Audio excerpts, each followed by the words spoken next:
Sparrow. इस कहानी की शुरुआत होती है मॉडर्न रशिया से, जहां पर हमें डोमिनिका नाम की एक लड़की को दिखाया जाता है। डोमिनिका एक बैले डांसर है।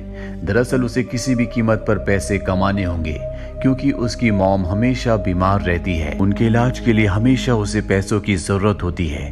और एक दिन जब वो परफॉर्म कर रही होती है तो उसका पार्टनर गलती से उसके पैर के ऊपर पैर रख देता है, जिससे उसके पैर की हड्डी टूट जाती है। और इस एक्सीडेंट के साथ उसका डांसिंग करियर हमेशा के लिए खत्म हो जाता है, जिससे उसे बहुत दुख होता है। उसे नहीं पता कि अब वो पैसे कैसे कमाएगी, अपनी मॉम का इलाज कैसे करवाएगी। कुछ महीने बीत जाते हैं और उसका पैर ठीक हो जाता है। एक दिन उसके अंकल, जिनका नाम इवान होता है, वो उसके पास आते हैं। दरअसल ये रशिया की सीक्रेट एजेंसी में डायरेक्टर हैं। वो डोमिनिका को कहते हैं कि मुझे तुम्हारी मदद की जरूरत है, तुम मेरे साथ काम करो। पर डोमिनिका साफ साफ मना कर देती है। उसके अंकल उसे बताते हैं कि तुम्हारे पैर का एक्सीडेंट हुआ नहीं था, बल्कि जानबूझकर तुम्हारे पैर की हड्डी को तोड़ा गया था, और जिसने ये किया था वो तुम्हारी दोस्त है। उसने ऐसा इसलिए किया ताकि वो डांसिंग में तुम्हारी जगह ले सके। ये सुनकर डोमिनिका को बहुत दुख होता, बहुत गुस्सा आता है, और वो अपनी दोस्त के घर जाती है और उसे बुरी तरह से मारती है। इसके बाद एक बार फिर से वो अपने अंकल इवान से मिलती है और उनसे पूछती है कि मुझे क्या करना होगा। उसके अंकल उसे बताते हैं कि एक बहुत बड़ा गैंगस्टर है, तुम्हें उसे सिड्यूस करके एक होटल के कमरे में लाना होगा, और इसके बाद हमारे एजेंट्स अपना काम कर देंगे। इसके बदले तुम्हारी मॉम के जितने भी मेडिकल के खर्चे हैं वो सब के सब हम उठाएंगे। और अब डोमिनिका उसकी बात मान जाती है। वो उस गैंगस्टर से एक बार में मिलती है जहां पर वो उसे सिड्यूस करती है।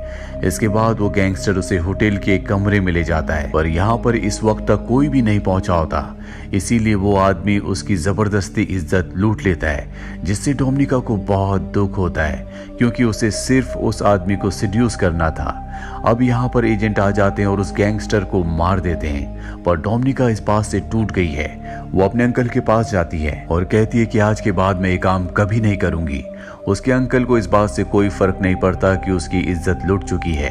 वो कहते हैं कि अब तुम्हें हमारे राज के बारे में पता चल चुका है कि हम किस तरह से काम करते हैं, यानी कि तुम भी अब इस सीक्रेट एजेंसी का एक हिस्सा बन चुकी हो, और अगर तुमने हमारे साथ काम नहीं किया तो तुम्हें मार दिया जाएगा, क्योंकि तुम हमारे सारे राज जान चुकी हो। वहीं दूसरी तरफ हमें मॉस्को में नेट नाम के एक लड़के को दिखाया जाता है, जो कि एक अमेरिकन जासूस है, यानी कि वो CIA का एजेंट है। नेट एक आदमी से मिलता है जिसे वो मार्वल कहकर बुलाता है। दरअसल ये नेट को खबरें देता है और वो उसे कुछ खबर देकर वहां से निकल जाता है, पर तभी वहां पर पुलिस आ जाती है। नेट नहीं चाहता कि उसे खबर देने वाला मार्वल पकड़ा जाए, इसीलिए वो गोलियां चलाता है, जिससे पुलिस का ध्यान उसकी तरफ आकर्षित होता है और मार्वल उस जगह से भाग जाता है। पर नेट को पकड़ लिया जाता है और वापस अमेरिका भेज दिया जाता है। पर नेट एक बार फिर से रशिया जाना चाहता है, लेकिन उसके जो सीनियर होते हैं वो कहते हैं कि तुम रशिया नहीं बल्कि बुडापेस्ट जाओगे, ताकि तुम एक बार फिर से मार्वल से मिल सको। वहीं दूसरी तरफ हमें रशिया की सीक्रेट एजेंसी के डायरेक्टर इवान को दिखाया जाता है, जो उस वीडियो फुटेज को देख रहा होता है जिसमें नेट मार्वल से मिला था, और उसे देखकर उसे समझ में आ जाता है कि मार्वल एक रशियन सीक्रेट एजेंसी का ही मेंबर है, जो इस वक्त बुडापेस्ट में है। और अब इवान किसी भी कीमत पर उसे मारने के लिए किसी स्पाई को, यानी कि जासूस को भेजना चाहता है। वो डोमिनिका के पास जाता है और उसे कहता है कि तुम्हें बुडापेस्ट जाकर मेरा एक काम करना होगा, और सबसे पहले तुम्हें इसके लिए ट्रेनिंग लेनी होगी, और इसके बाद उसे एक स्पाई स्कूल में भेजा जाता है, जहाँ की ट्रेनिंग बहुत ही खतरनाक, बहुत ही मुश्किल होती है, लेकिन जल्दी वो इस ट्रेनिंग को पूरा कर लेती है। और इसके बाद डोमिनिका को बुडापेस्ट के लिए रवाना कर दिया जाता है, जहाँ पहुंचने के बाद सबसे पहले उसे नेट का विश्वास जीतना होगा, ताकि उसके जरिए वो किसी भी कीमत पर मार्वल तक पहुंच सके। दरअसल मार्वल का चेहरा कोई भी नहीं जानता, किसी को नहीं पता कि वो कैसा दिखता है, सिर्फ नेट ही एक तरीका है जिसके जरिए मार्वल तक पहुंचा जा सकता है। और अब डोमिनिका बुडापेस्ट पहुंच जाती है, जहां पर वो अपनी एक साथी एजेंट के साथ रहती है। साथ ही अब वो नेट का पीछा करना शुरू कर देती है। वो उस स्विमिंग क्लब को भी ज्वाइन कर लेती है जहां पर नेट रोज आता है। डोमिनिका बार बार उसके सामने से जानबूझकर निकलती है ताकि वो उसे देखे। डोमिनिका बहुत ही सुंदर है, इसीलिए नेट भी उसे देखना शुरू कर देता है। और एक दिन जब वो सड़क पर उसके कम क्रॉस होती है तो वो उससे बात करता है। नेट को कहीं न कहीं डोमिनिका के ऊपर शक है। डोमिनिका जब अगले दिन स्विमिंग क्लब जाती है तो देखती है कि वहां पर उसका ID कार्ड नहीं है। दरअसल नेट उसका ID कार्ड निकाल कर अपने साथ ले गया होता है और अब उसे पता चल जाता है कि वो एक रशियन स्पाई है, लेकिन फिर भी वो बार बार उससे मिलता है। हालांकि अब उसे पता है कि डोमिनिका उससे बार बार इसीलिए मिलती है ताकि वो मार्वल के बारे में इंफॉर्मेशन निकाल सके। वही डोमिनिका जब एक दिन अपने घर पर जाती है तो उसकी जो उसके साथ फ्लैटमेट होती है, जो खुद भी एक स्पाई है, वो घर पर नहीं होती। और जब वो घर की तलाशी लेती है तो उसे पता चलता है कि उसकी जो साथी है वो किसी अमेरिकन स्पाई से मिलने वाली है, जिसे वो कुछ इन्फॉर्मेशन देगी और उस इन्फॉर्मेशन के बदले उसे पैसे मिलेंगे। डोमिनिका समझ जाती है कि उसे भी उसी की तरह एक मिशन दिया गया है। अब डोमिनिका अपने काम को पूरा नहीं कर पाती, उसे मार्वल के बारे में कुछ भी पता नहीं लगता। इसीलिए इवान यहाँ पर आता और उससे पूछता है कि तुम्हारा काम इतना स्लो क्यों चल रहा है, अगर ऐसे चलता रहा तो तुम्हें मार दिया जाएगा। वो कह देती कि मेरे काम स्लो चलने का कारण ये है कि मैं अपने साथी एजेंट के साथ उसके मिशन पर काम कर रही हूँ। ये सुनने के बाद इवान को बहुत गुस्सा आता है। वो कहता है कि तुम्हें अपने काम पर ध्यान देना चाहिए। और जब डोमिनिका अपने घर पर नहीं होती तभी वहां पर एक दूसरा रशियन एजेंट आता है जो डोमिनिका की रूममेट फ्लैटमेट को मार देता है, क्योंकि उसने अपने सीक्रेट मिशन को डोमिनिका के साथ शेयर किया था।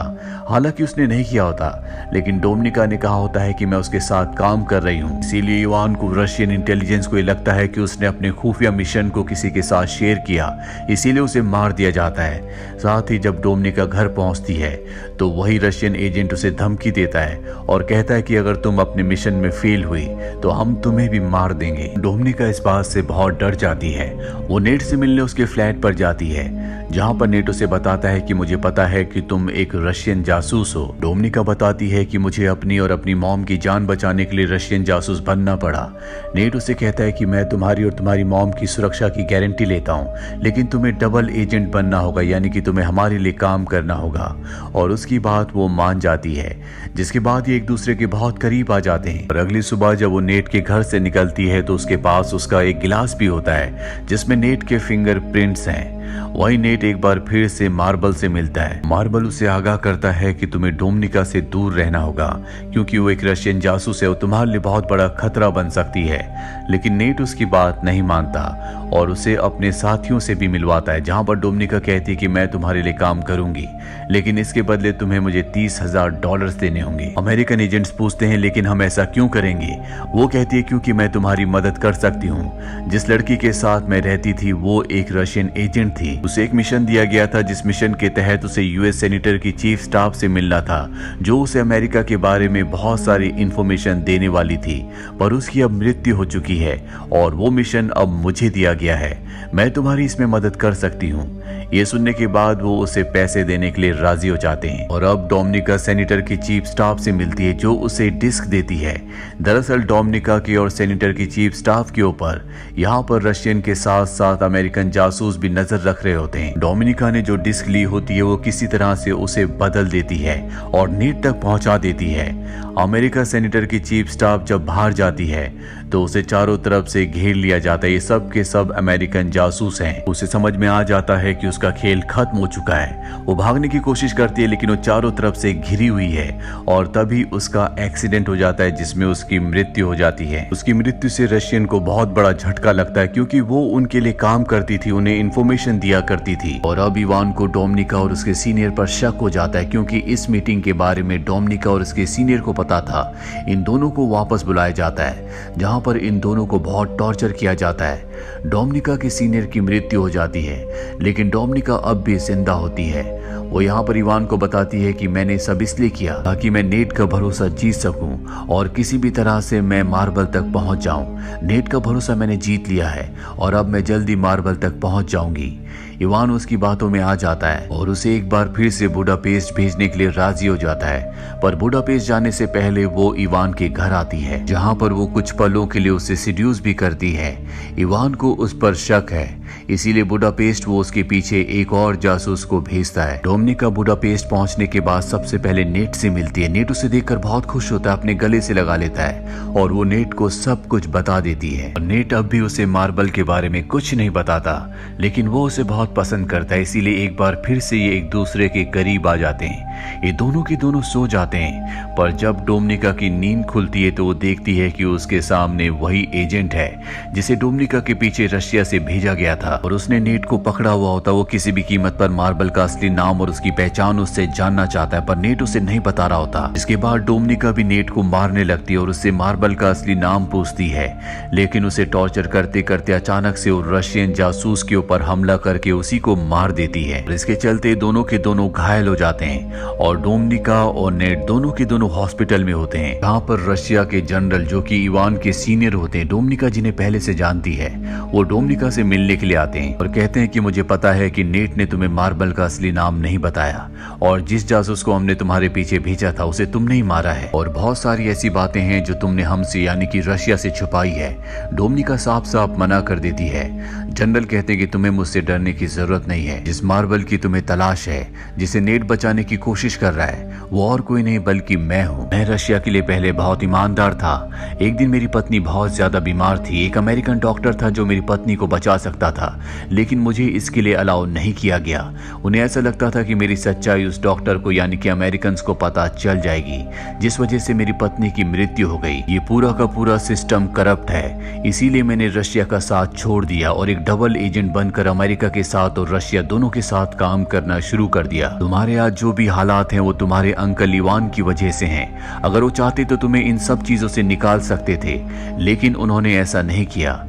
तुम मेरी सच्चाई रशिया की खुफिया एजेंसी को बता सकती हो, जिससे मैं पकड़ा जाऊंगा और तुम एक नेशनल हीरो बन जाओगी और उसके बाद तुम मेरी तरह अमेरिका के साथ और रशिया के साथ दोनों के साथ एजेंट बनकर काम कर सकती हो और रशिया की करप्ट एजेंसी को खत्म करवा सकती हो। दरअसल जनरल ने उसे सब कुछ इसलिए बताया होता है क्योंकि उन्हें पूरा विश्वास होता है कि जल्दी वो पकड़े जाएंगे और वो नहीं चाहते कि उनकी जिंदगी वेस्ट जाए। वो चाहते हैं कि डोमिनिका उन्हें पकड़वाए, जिसके बाद डोमिनिका उनकी जगह ले ले और अब डोमिनिका रशियन एजेंसी के पास जाती है, जहां पर वो उन्हें मार्बल की सच्चाई, उसका नाम और सब कुछ बता देती है।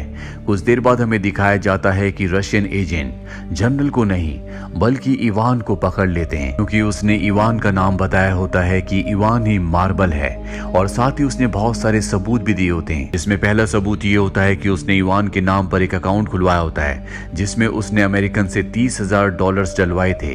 साथ ही जब वो इवान के घर पर गई थी तो वो गिलास जो नेट के घर से लाई थी, जिसमें नेट के फिंगरप्रिंट्स थे, वो उसने अपने अंकल इवान के घर पर छोड़ दिया था, जिससे ये साबित होता है कि इवान और नेट आपस में मिले हुए हैं। दरअसल वो शुरू से ही इवान को इस जाल में फंसा रही थी, जो अब पूरी तरह से उसके जाल में फंस चुका है। वो चाहकर भी अपनी बेगुनाही साबित नहीं कर सकता। रशियन एजेंट्स इवान को मार देते हैं और इस तरह से इवान का खात्मा हो जाता है। डोमिनिका ने मार्बल का पर्दाफाश किया होता है, इसीलिए उसे प्रमोशन मिल जाता है और अब वो रशिया में अपनी मॉम के साथ बहुत खुश है। लेकिन वो नेट को आज भी याद करती है क्योंकि वो नेट को पसंद करती है और एक दिन उसे एक अननोन नंबर से कॉल आता है। दूसरी तरफ से कोई नहीं बोलता, वहां से सिर्फ एक पियानो की धुन बजती है, जिसे सुनने के बाद वो समझ जाती है कि ये नेट है। इसी के साथ ये फिल्म, ये कहानी यहीं पर खत्म हो जाती है। उम्मीद करते हैं कि ये कहानी आपको पसंद आई होगी।